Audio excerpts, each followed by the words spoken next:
On part aux États-Unis. Donald Trump, qui ne nous déçoit jamais, décidément. Regardez, alors ce qu'il a posté sur son compte X, c'est lui qui l'a posté, lui-même. Bon, il n'hésite pas, Trump. Il est formidable. Jingle bell, jingle bell. Mais tout ça pourquoi ? Parce que derrière, il y a un message. Et qu'est-ce qu'il met dans son message ? Il souhaite joyeux Noël à tout le monde. Joyeux Noël à tous, y compris aux merveilleux soldats chinois qui exploitent avec amour, mais illégalement, le canal de Panama. Pouf, petit rappel. Et ça continue sur le même ton.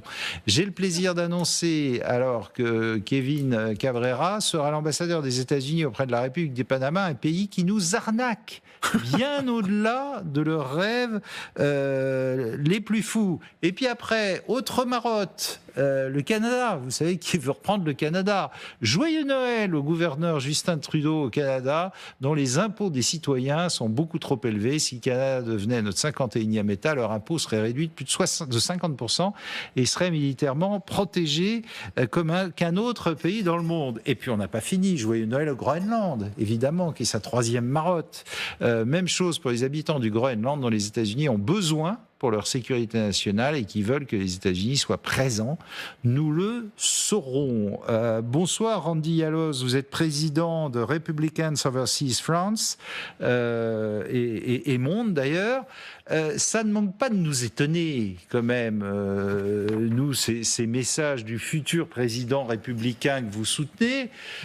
Franchement, il y croit de reprendre le canal de Panama, le Canada, le Groenland ? Stratégiquement, ça revient aux mêmes questions que vous avez traitées auparavant. Il s'agit des positionnements stratégiques, géostratégiques par rapport à la Russie et la Chine. Le canal de Panama est très important pour la marine américaine, y compris pour le commerce. Les États-Unis, c'est le premier utilisateur de ce canal. Et ensuite, c'est la Chine. La Chine a des intérêts très importants. On ne connaît pas vraiment, et c'est ce que j'ai entendu par le message, s'il y a des intérêts militaires présents au Panama ou non. Est-ce que ça peut être une menace à la stabilité? Imaginez demain, il y a des hostilités auprès du Taïwan.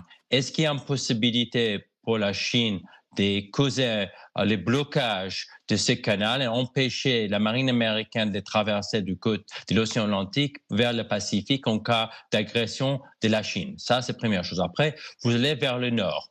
Dans l'océan Arctique, vous avez la Russie qui estime que c'est un des points les plus stratégiques. Ils ont une douzaine des bases navales autour de la région arctique, alors que l'Amérique a un ou deux dans la même région et qui M. Trump reconnaît le besoin aussi par rapport à sa stratégie anti-balistique américaine, surtout si des missiles aujourd'hui avec les missiles hypersoniques, les Américains doivent bien entendu améliorer et changer peut-être stratégiquement leur stratégie anti-missile par rapport à des nouvelles innovations de la Russie et aussi par rapport au Canada. Il prévient le Canada qu'il a intérêt à jouer les jeux d'Amérique par rapport à la Russie et permettre l'Amérique de s'installer au niveau du nord de la Groenland et du Canada pour installer un système antibalistique. Et dans ce cas-là, c'est vraiment prévenir les acteurs dans la région que l'Amérique ne va pas accepter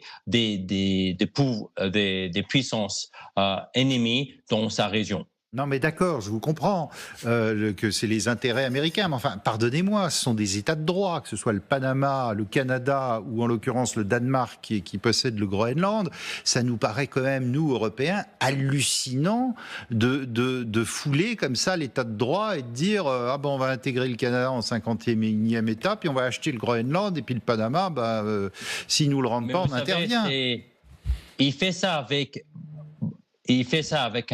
vous avez vu, c'est quand même un peu pour rire, mais en même temps, c'est pour s'imposer. J'estime que la question stratégique est très importante. Non mais attendez, les Canadiens ou les Danois, ils rient pas du tout, eux, hein. Vous savez, les Danois ne rient pas non plus, M. Trump ne rit pas non plus avec la Russie et peut-être la manière dont la guerre en Ukraine est menée. Donc, c'est une façon de se positionner vis-à-vis de ses alliés, mais aussi par rapport à ses ennemis, qui ne va pas accepter cette manière de faire parce qu'il estime que l'administration Biden n'a pas suffisamment protégé les intérêts américains dans l'hémisphère du Nord. Et ça, c'est un message à l'OTAN, au Canada spécifiquement et peut-être aux Danois en particulier. Et au niveau du Panama, il y a des vrais soucis. Après, il faut voir les tarifs s'ils sont appliqués, si c'est vrai. Et ça, je pense que personne n'a dit les contrats. Il y a vraiment peut-être une problématique. C'est les montants qui sont dépensés par les sociétés américaines, les investissements pour entretenir les canaux. C'est des questions importantes. Et l'argent qui est dépensé en faveur peut-être de la Chine pour maintenir le canal par rapport à l'usage qui est fait par la Chine de la même manière. D'accord, on vous a entendu. Réaction, pardonnez-moi, réaction autour de ce plateau sur tout ce qui ne manque quand même pas de nous étonner. D'abord, je veux bien qu'on essaye de nous faire croire que la Chine est en train de talonner les intérêts américains sur le canal de Panama. En termes de trafic, c'est 74% pour les Américains, en termes de cargaison, 18% aujourd'hui pour la Chine. Mais vous savez que la Chine est l'usine du monde et qu'elle a aussi besoin de passer par le canal du Panama. Oui, mais effectivement, il y a 2 sociétés hongkongaises qui ont des intérêts dans des accès au canal. Cela posé, il y a 2 remarques sur, je dirais, la doctrine Trump, pourvu qu'elle existe. C'est d'abord qu'il a pour habitude de cogner sur ses alliés pour envoyer des messages à ses ennemis. Donc voilà, c'est effectivement des messages à la Russie pour le Groenland, à la Chine pour Panama, mais en tapant sur les alliés présumés. Puis deuxièmement, il a quand même toujours eu une conception très élastique de la souveraineté territoriale.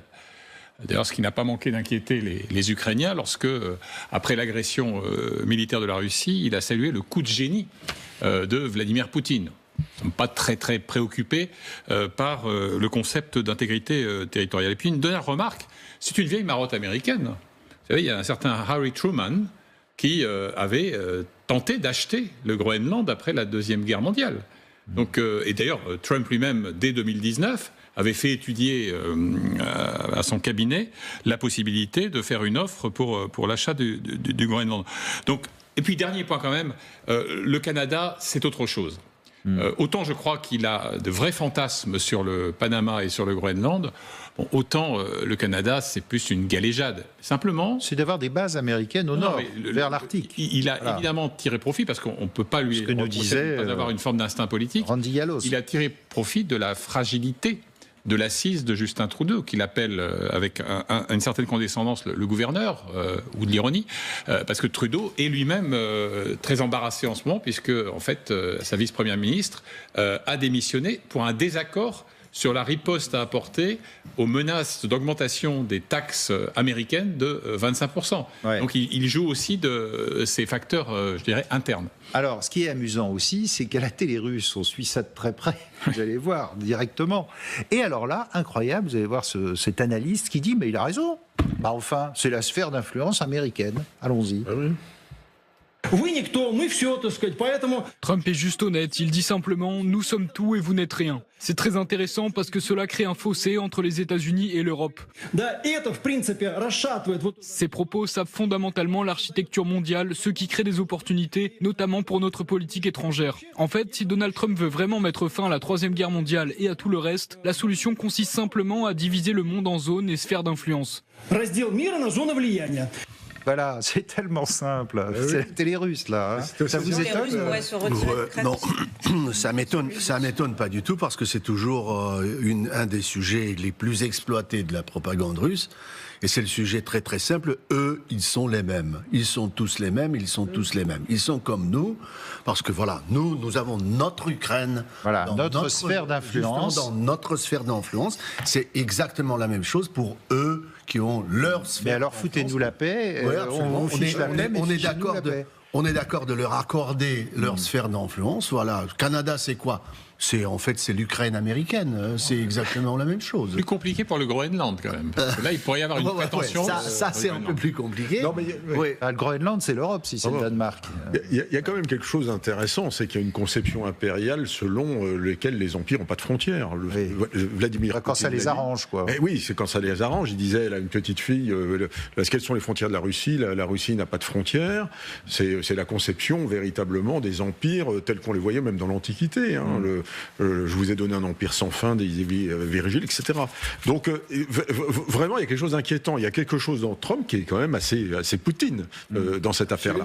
Même s'il n'est pas peut-être sérieux jusqu'au bout dans ses prétentions militaires. Mais alors, moi, je comprends les préoccupations sécuritaires, mais il parle à des alliés, notamment au Canada, et je crois qu'ils sont assez bien servis au Groenland en base, etc. Il reste là-bas le Tulé. Bon, enfin, il ne s'embarrasse pas de diplomatie. Mais il ne s'embarrasse pas de diplomatie avec ses amis.